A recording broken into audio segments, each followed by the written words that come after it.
Mississippi. We're here at ASDIN 2025 in Grapevine, Texas. Dalia Dawood, intervention nephrologist from Riverside, California. It's our honor and pleasure to interview one of the ASDIN founding father, Dr. Ash. Dr. Ash does not need an introduction. He been an instrument, like till today, I think I saw your presentation about the new design of the dialysis catheter. So he has contributed to ASDIN, he has contributed to the field in a magnificent way, and we are honored to have him today. I'm going to start, Dr. Ash, since you're one of the founding father, we would like to know how this is all started. Well, most innovations start with some degree of frustration, and this one did. Actually, we can blame Jerry Beathard and O'Neill for this mostly because of the interest and need for nephrologists to get into the understanding of access in dialysis and also the procedures, the important procedures of these patients in their lives. The ASN asked Charlie O'Neill and Gerald to put together a symposium, a hands-on symposium at their annual meeting for 3 or 4 years. And Charlie, who did most of the background work for this, but it was pretty haphazard. We had no models at all for any of these procedures, didn't have an established curriculum for most of them, and had really never advertised for the meeting. But they were wildly attended and really appreciated. But it was so much work and so haphazard. We said, if we're going to keep doing this, we need a society behind us, and that's where it started. How was it easy to start the society with everybody else doing the same? You have the vascular surgeon, you have the interventional radiologist. I'm quite sure there was a lot of challenges. Well, if we knew all the challenges, we never would have done it. That's the thing. So you don't know all of them. But we expected this to be considered controversial, and it certainly was in the early years. But surgeons and radiologists complained loudly. As Dr. Beathard pointed out, the vital importance was one of them, Tom Vesely, who came to one of the first meetings and was highly critical, and then changed his mind because of the data that was being published. So eventually the rationality in published data proved this was not only a good idea, but a much better idea. Brian? So Dr. Ash, you've been doing this for a long time. Yeah. What keeps you interested and excited coming back year after year? Well, several things. By now, it's a whole group of people that I consider close friends, and it's just great to see them again. And not only because of memory, it's great to see also that they're still contributing, still active, and very much in control of the future. But also, it's one of the, I think, the only place where a national meeting focuses on truly huge challenges of vascular access and peritoneal access for dialysis. There's lots of molecular biology and understanding of ASN in their sessions on fistulas, but still very, very little impact or focus on really the science of vascular access, the science of dialysis for that purpose. So it's a very special facility, and for that reason it's remained in growth. How this long journey in this field and the involvement of ASDIN has impacted your life? Well, it was really central. I was, I think, interested originally in nephrology because I wanted a specialty that not only had all of the erudite endocrinologic knowledge of kidneys and the need and use of general internal medicine was attractive, but also the fact you could do things and the dramatic effect of acute dialysis in particular in saving lives was one thing that really drove me to become a nephrologist in the first place. But then, again, the frustrations of the technology we had and the procedures for maintenance of vascular access drove me to do that. It was so reassuring to come to ASDIN and find mutual support for nephrologists putting in PD catheters, for nephrologists doing IJ placements, which was pretty radical even in those days. And also, of course, proceeding on, there was a time we never thought nephrologists would be creating fistulas, and that's been pleasing to see. Now, you considered, and very well deserved to be considered, one of the national and international experts on peritoneal dialysis catheter placement. You have your own technique. What is the barrier to expand peritoneal dialysis modality? Why we still see a smaller percentage? I have 120 hemodialysis patient, and I have maybe 20 peritoneal dialysis patient. What is the barrier, and how could we overcome them? Yeah, well, it's not easy to change medical practice at any level. It takes a concerted effort, but especially finding the skilled training or people that wish to become skilled is a real challenge at the beginning. The successful programs are ones that have only enrolled about 10 patients. If you have the first 10 patients, it's such a learning curve for the nurses, I think, and for the trainers and the doctors and the patients, that it's really vital. But up to that point, it's a steep uphill curve. It seems like such a simple procedure. I blame a lot of the overall complexity to the failure of the PD catheter, actually. We've lived for now over 50 years with the same PD catheter designs, and that is one thing that will drive a nephrologist to severe insecurity, is the call from the nurse saying, we put in 2 liters, we got 1.5 liters out back. What do we do? And it's not an easy thing because there aren't perfect solutions to it. So I'm hopeful with better understanding and maybe improvements in that aspect alone, it would make a big difference. Partly because of catheter problems, if you look at some of the promises we've had of making it easier, like the cycle. Originally, the idea was, here's a treatment, a patient could do at night and get enough clearance to equal CABD at least. And that turned out not to be true for most patients, because it wasn't quite active enough, efficient enough. So most patients do a daytime dwell, and then 2 daytime dwells if they don't have lipodextrin and both. So anyway, that's just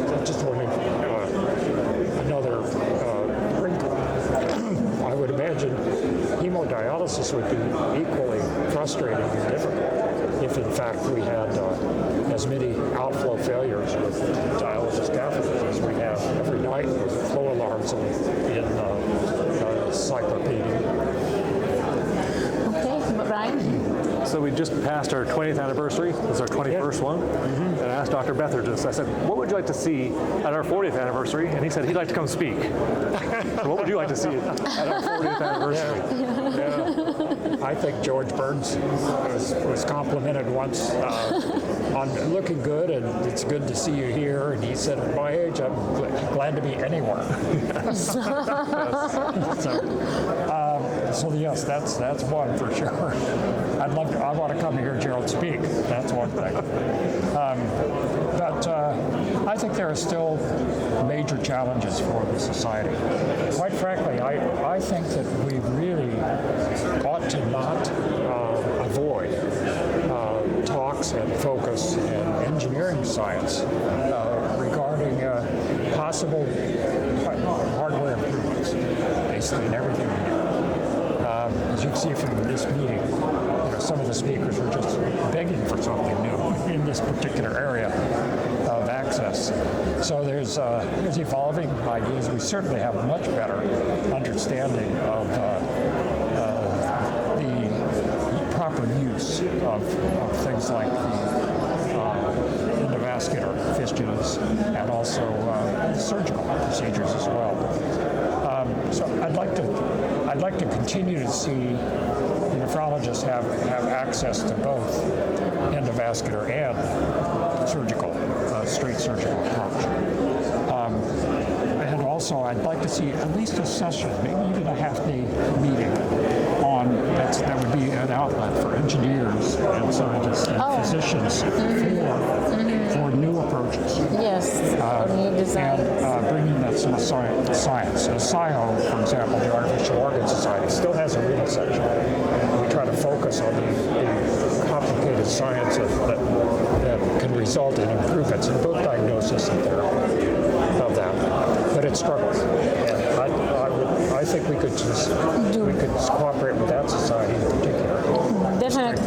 Yeah, that's a great point, actually, and I didn't think of that. I was the chair last year. Yes, like biomedical engineering. That's what we should maybe dedicate a section of the program to. You presented today a new catheter design, peritoneal dialysis catheter design. Would you like to elaborate a little bit? When is this going to be available in the market? I listened to the presentation. It's outstanding and innovative, and it's in an area that has much needed, need for that. Believe it or not, I have one here. That's amazing. Just Carry it around with you.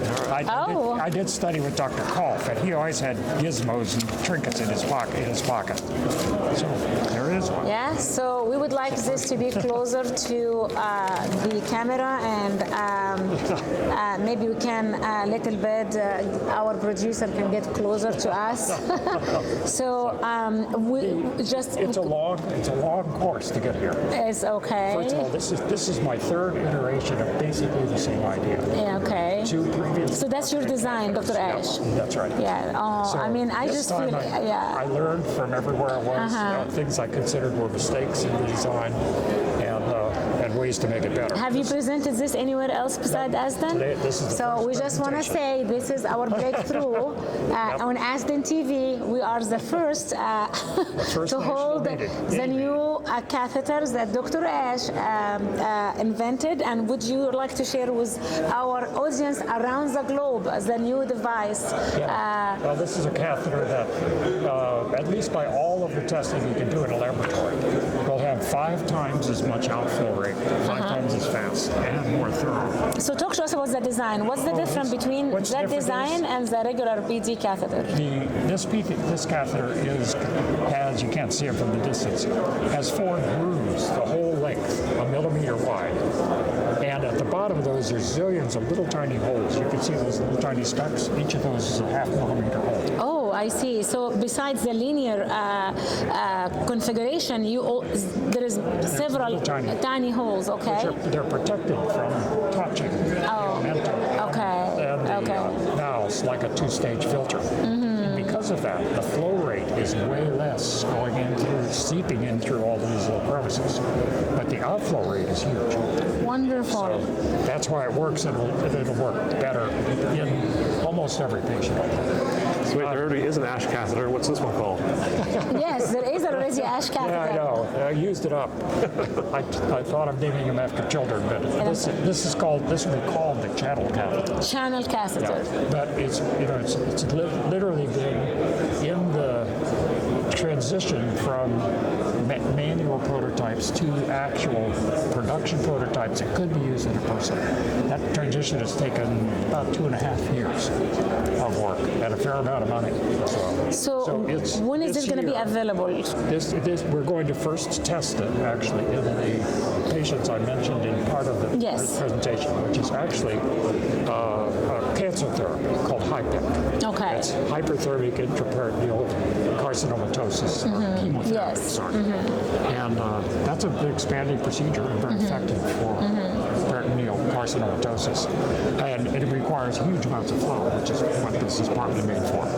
And we're just going to do a 1-day implant and get some more data. I would think next year we'll see it. Excellent. Okay? But I do need a marketing partner. Marketing partner. Yes. Okay. And that's a huge challenge for any new invention. Well, anybody watching our ASDIN TV today, the legend, Dr. Ash, this is his second, I think there is an Ash catheter already, so we need a marketing partner. I want you to tell us about how, when you, for the new generation who's watching us, when you come up with an idea, how to put it in effect to become a design? Do you partner with an engineer, or what is usually the process? Well, the first step is, if you're going to be serious about making a dent in this in a medical device, you're going to have to collaborate, and I collaborate a lot. So around myself and a businessman, we actually built a research structure to pursue things like this some 40 years ago now. So it's there's a small residual part left, which is me and 2 part-time engineers, but other companies have evolved out of this and spun off. So if I didn't have that company, I'd have to work with the university or directly with the company. And I've done both, actually. Some with contract research at universities, and some with basically sponsoring research at other universities. Wonderful. So collaboration's important to fill in everything. But the next really big hurdle, and I have a lot of doctors who come to me and say, I've got this great idea, is get a prototype. However you can put it together, however get a prototype and test it in some in vitro. And that's been critical on this, but also all the other inventions. I'm amazed that I'm holding this in my hand, and I'm quite sure, all our prior innovation, it will make its way, and we're wishing you the best of luck with that, Brian. So, do you have a message for all our members in ASDIN? All the members? Yep. Oh, well, keep coming and enjoy the meetings. Contribute. I just love seeing and hearing speakers I've never heard before at this meeting. And you can be continually amazed at the growing interest and success of the society and of nephrology in vascular access and bleeding. That's a good message. It was a pleasure and honor interviewing you today, Dr. Ash, and ASDIN TV started again or resumed this year, and it's going to be every year. And me personally, I would wish that I will be interviewing you for the next 40 years. Thank you. So good luck with your new innovation, and thank you so much for your time. Thank you, Dr. Appreciate it.